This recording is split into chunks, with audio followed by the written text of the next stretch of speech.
The rain was not falling so much as it was being driven, a horizontal assault of ice and water that hammered against the reinforced glass of St. Jude's Trauma Center in Seattle. Inside, the air conditioning hummed with a sterile, indifferent consistency, masking the chaos that had just erupted in Bay 4. The lights flickered once, a brief stutter in the fluorescent grid, before stabilizing into their usual harsh white glare. In the center of the room, surrounded by a tangle of IV lines, monitor cables, and the frantic energy of 3 junior residents, stood Alina Vance. She was not shouting. She was not running. She was standing perfectly still, her hands hovering over the chest of a man who had stopped breathing 30 seconds ago.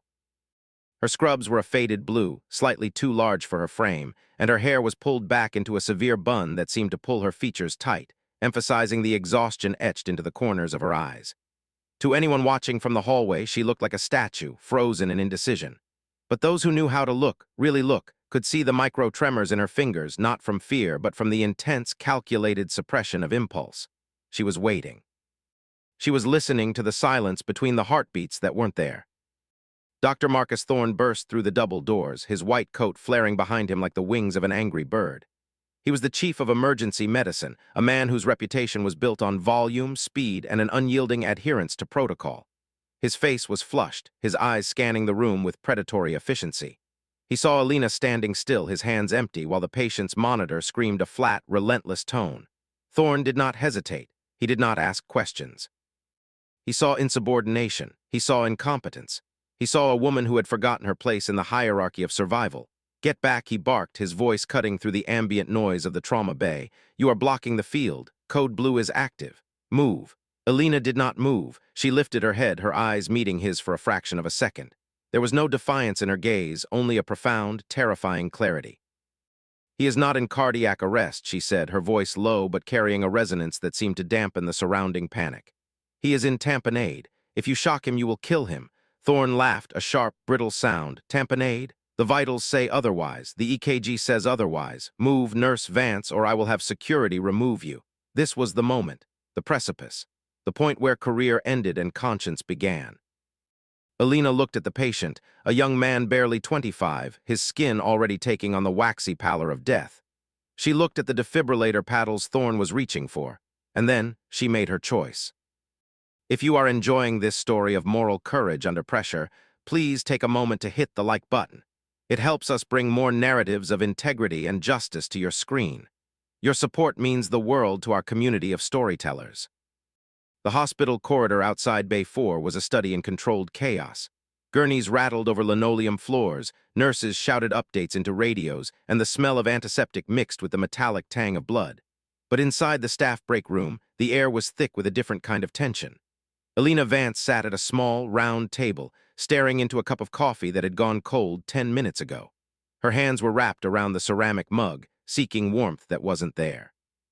She was 34 years old, though the stress of the last 5 years had added a decade to her appearance. She wore her uniform with a meticulous neatness that bordered on obsessive, every crease pressed, every badge aligned.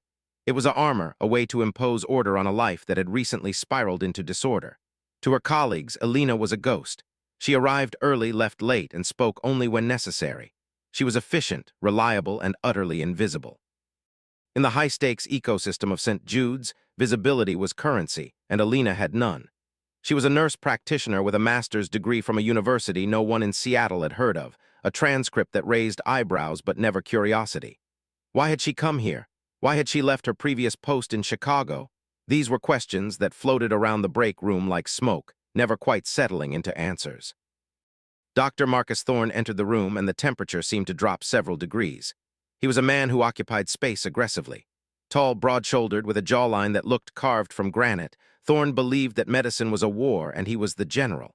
He did not believe in collaboration, he believed in command. He poured himself a coffee, ignoring the others in the room, and turned to face Alina. His eyes were cold, devoid of the empathy that was supposed to be the hallmark of his profession. "You embarrassed me today." "Vance," he said, his voice smooth and dangerous, in front of the residents, in front of the interns. "You questioned my diagnosis. You halted a code. Do you have any idea what that looks like? It looks like incompetence. It looks like hesitation. And in this hospital, hesitation is a death sentence." Alina looked up, her expression unreadable. "I saved his life, Dr. Thorne. The pericardial sac was filled with fluid. The ultrasound confirmed it after you left. If you had shocked him, the pressure would have caused a rupture. He would be dead.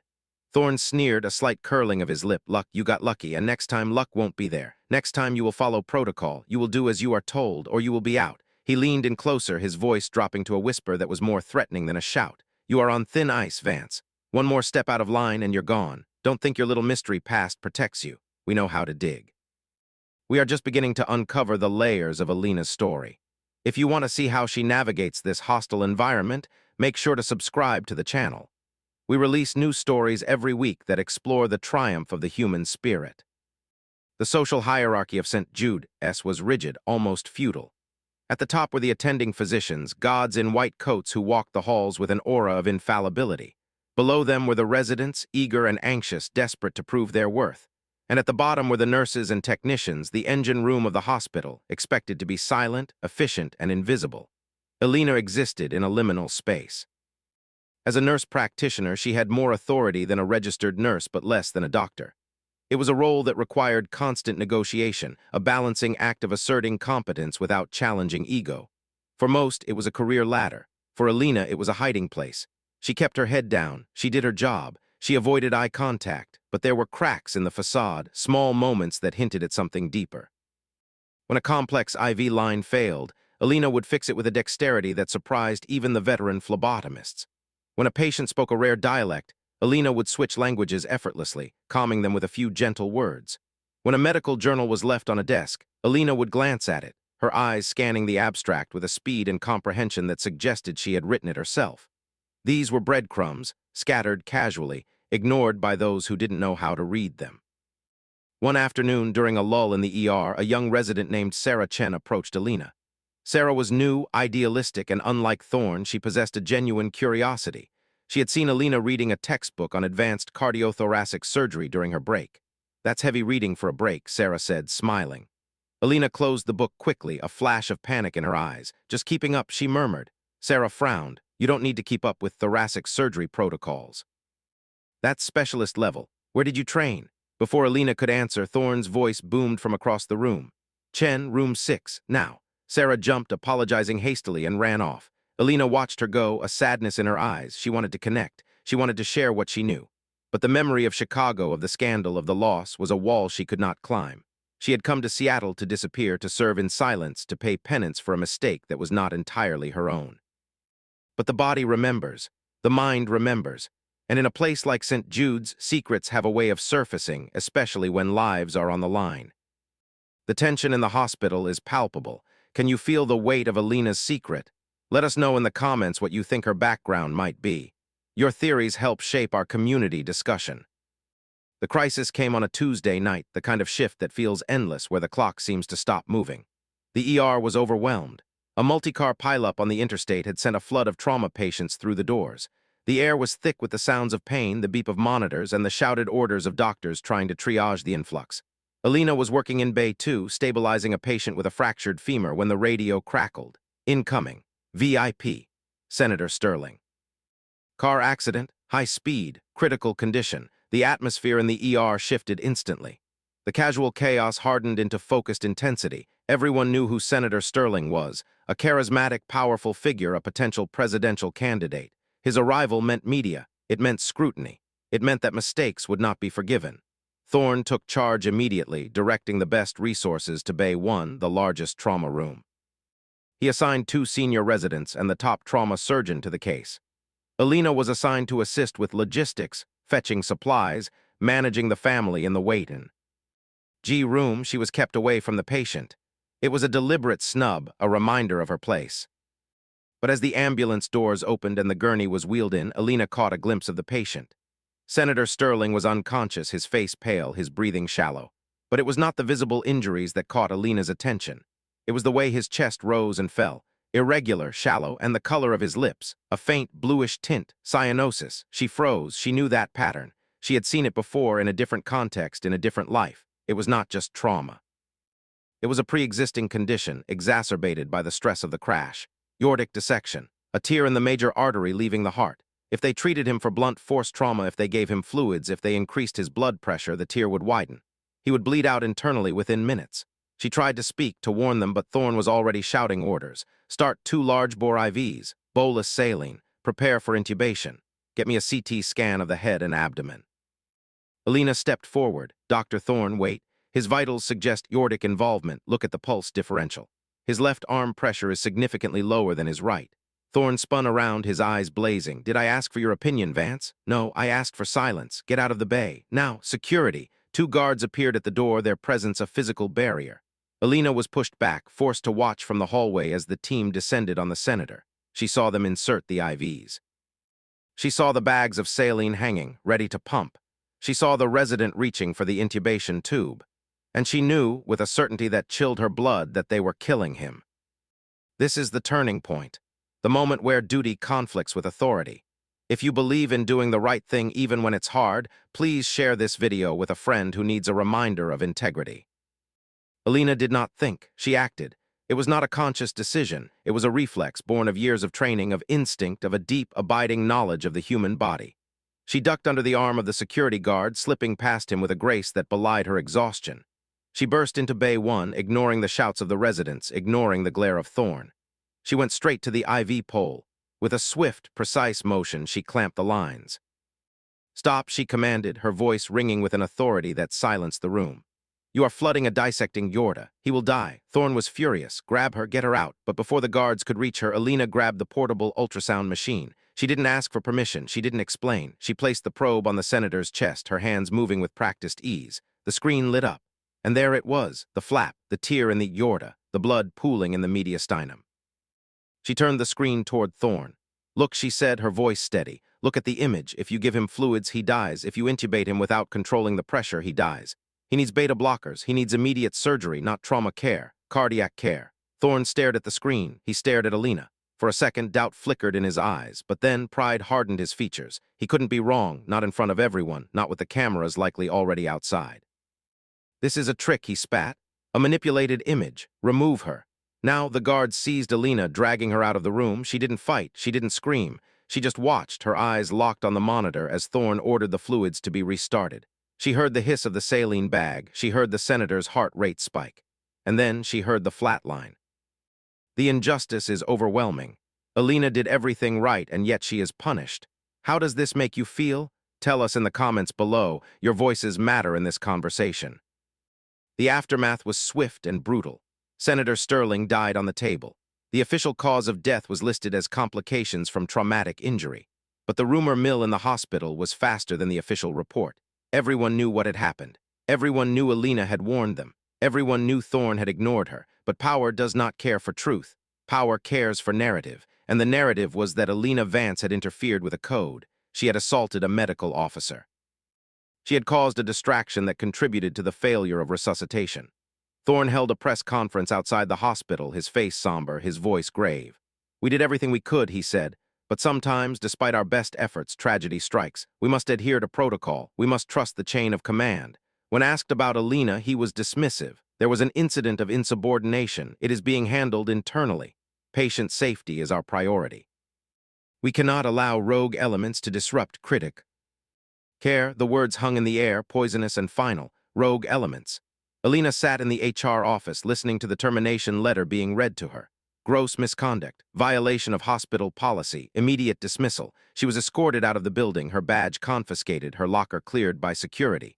She walked out into the rain, the same rain that had fallen the day before, feeling the weight of the world crushing her. She had saved him. She had tried. And for that, she had lost everything. It is easy to feel defeated in moments like these. But remember, truth has a way of rising. If you want to see how this story unfolds, please click the bell icon so you don't miss part 2. The journey is far from over. Alina returned to her small apartment, a cramped studio in a neighborhood that smelled of wet concrete and diesel. She sat on the floor, her back against the wall, and let the tears come. They were not tears of self-pity. They were tears of grief. Grief for the senator who had died because of arrogance. Grief for her career, which was now in ruins. Grief for the promise she had made to herself to stay hidden, to stay safe. She had broken that promise. And now the consequences were here. Her phone buzzed. It was a text from Sarah Chen. I'm sorry, I saw the ultrasound. I know you were right. I'm scared to speak up. But I know Alina didn't reply. She couldn't. Words felt useless. She looked at her hands, the hands that had tried to save a life. They were shaking, not from fear, but from anger. a cold, hard anger that settled in her bones. She had been silenced. She had been shamed, but she was not broken, not yet. She thought about Chicago. She thought about the reason she had left. She thought about the secret she had carried for 5 years, the secret that Thorne had mocked, the secret that defined her. Maybe it was time to stop hiding. Maybe it was time to let the truth speak, even if it burned everything down. Before we move to the next chapter, take a deep breath. This story is intense, but it is rooted in the reality of professional ethics. If you appreciate realistic drama, please leave a like. It supports our mission to tell authentic stories. The next morning, Alina woke up with a resolve that surprised her. She showered, dressed in her best clothes, a simple black suit that she had saved for funerals, and made a cup of tea. She sat at her small table and opened her laptop. She began to write, not a complaint, not a plea, a report, a detailed, clinical, irrefutable account of the events in Bay 1. She included the timestamp of the ultrasound. She described the pulse differential. She cited the medical literature on aortic dissection. She attached the photo she had taken of the screen before she was dragged out. It was a risk. It was a violation of HIPAA technically, but it was also the truth. She sent it to the hospital board. She sent it to the state medical examiner. She sent it to the press.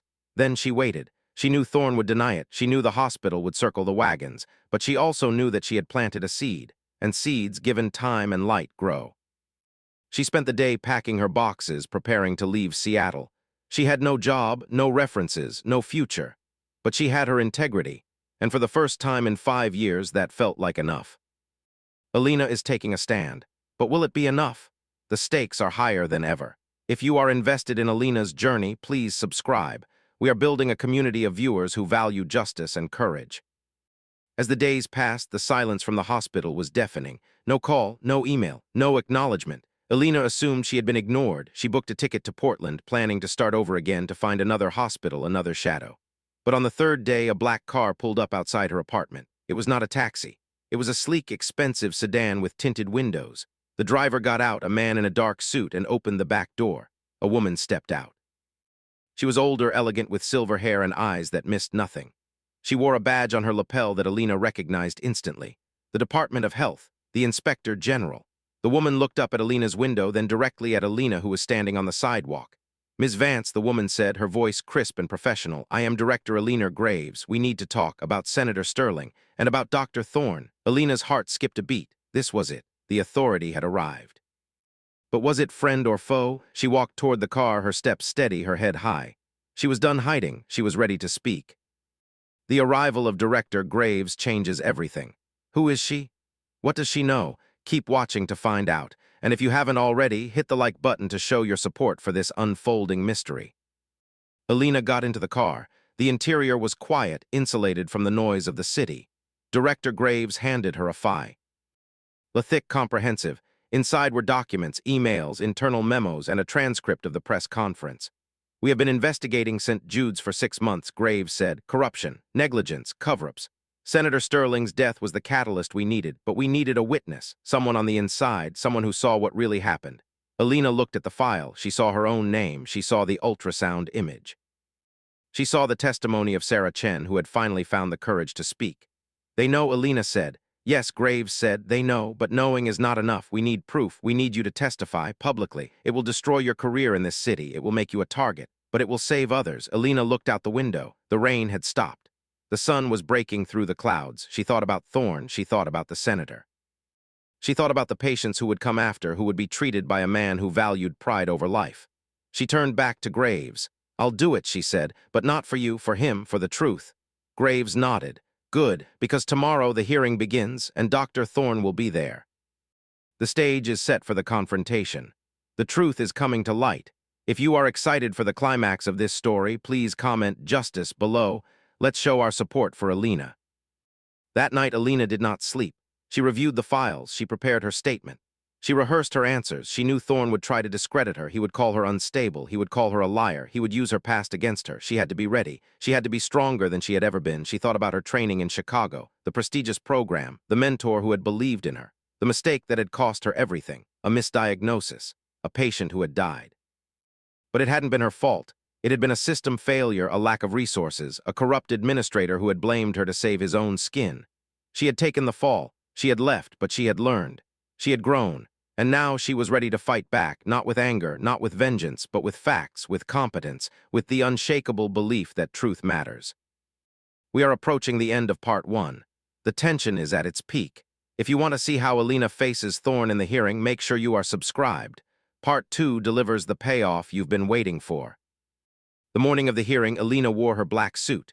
She walked into the conference room at the Department of Health, her head held high. The room was large, sterile, filled with lawyers, administrators, and reporters. At the far end of the table sat Dr. Marcus Thorne. He looked confident, arrogant. He smiled when he saw Alina, a smirk that said he had already won. He didn't know. He didn't know about the files. He didn't know about Sarah. He didn't know about Director Graves. He thought he was facing a disgraced nurse. He was wrong. Alina took her seat. She looked at Thorne. And for the first time, she smiled back, not a happy smile, a dangerous one. The game was over. The real work was about to begin. This concludes part 1 of our story. The injustice has been served, but the reckoning is coming. Please take a moment to like this video if you are ready for the resolution. See you in part 2. The conference room at the Department of Health was a theater of shadows and light. Long tables of polished mahogany reflected the overhead fluorescence, creating a sterile, almost surgical atmosphere. On one side sat the legal team for St. Jude's Hospital, a phalanx of suits armed with binders and tablets, their expressions ranging from bored to predatory. In the center sat Dr. Marcus Thorne, relaxed, leaning back in his chair with the confidence of a man who believed the system was designed to protect men like him. He adjusted his tie, a subtle gesture of dominance, and glanced at Alina Vance with a look of mild amusement. To him, she was a nuisance, a glitch in the matrix that had already been corrected. He expected a quick proceeding, a formal slap on the wrist for the hospital, and a permanent blacklist for Alina. He did not see the woman sitting across from him. He saw the ghost he had exorcised. He did not see the steel in her spine or the calm in her eyes. He did not see Director Alina Graves standing at the head of the table, her hands clasped behind her back, watching him with the patience of a spider. The atmosphere is electric. Can you sense the shift in power? If you are ready for the truth to be revealed, please hit the subscribe button. We are just getting started. Director Graves did not begin with pleasantries. She did not introduce the participants. She simply opened a folder and placed a single sheet of paper on the table. The sound of the paper hitting the wood was soft, but in the silence of the room, it sounded like a gunshot. "Dr. Thorne," she said, her voice devoid of emotion, "you are here to answer questions regarding the death of Senator Sterling and regarding the conduct of your staff. Specifically, nurse practitioner Alina Vance." Thorne sighed, a performative exhalation of impatience. "Director, with all due respect, this is a waste of time. Ms. Vance was terminated for gross insubordination. She interfered with a critical code. Her actions were reckless. We have documented evidence of her instability, previous employment issues, a history of poor judgment. We are prepared to submit her full personnel file." He gestured to his lawyers, who nodded in unison. It was a well-rehearsed defense: attack the messenger, discredit the source, bury the truth in paperwork. Graves did not blink. She picked up the sheet of paper. "Instability," she repeated. "Is that what you call it? Or do you call it competence?" Thorne laughed, a short, sharp bark. "Competence?" She halted, a life-saving procedure. "Based on what? A hunch? A feeling? Medicine is science, Director, not intuition." Graves looked at Alina. "Ms. Vance, would you like to respond?" Alina has the floor. This is her moment to speak. If you believe in her innocence, please leave a comment supporting her. Your words add to the momentum of justice. Alina stood up. She did not look at Thorne. She looked at Graves. And then she looked at the reporters in the back of the room. She knew they were recording. She knew this was being broadcast. She took a deep breath, centering herself. "Dr. Thorne is correct," she said, her voice clear and steady. "Medicine is science. It is based on data, on observation, on evidence. When I entered Bay 1, I observed a pulse differential, 30 millimeters of mercury difference between the left and right arm. I observed cyanosis. I observed irregular respirations. These are not hunches. These are clinical signs of aortic dissection. I performed an ultrasound. I documented the tear. I showed it to Dr. Thorne. He chose to ignore it. He chose to follow a protocol that was inappropriate for the patient's condition. That is not science. That is arrogance. And arrogance kills." Thorne's face reddened. "This is hearsay. She fabricated the ultrasound. She has a motive to lie." She was fired. Graves held up a hand. "Silence, Dr. Thorne. Ms. Vance, please continue." Alina reached into her bag and pulled out a USB drive. She placed it on the table. "This contains the raw data from the ultrasound machine, time-stamped, unedited. It also contains the logs from the IV pumps, showing that fluids were administered despite my warning. and it contains the testimony of 3 other staff members who witnessed the event: Sarah Chen, James Miller, and Lisa Rodriguez. They are willing to testify that Dr. Thorne ignored the evidence, that he prioritized his authority over the patient's life. The evidence is undeniable. The noose is tightening. If you are satisfied with Alina's preparation, please hit the like button. It shows us you value thorough storytelling. Thorne's lawyers whispered urgently in his ear. His confidence wavered just for a second. He looked at Graves. This is inadmissible. These are private medical records, HIPAA violations. You cannot use this. Graves smiled, a cold, thin smile.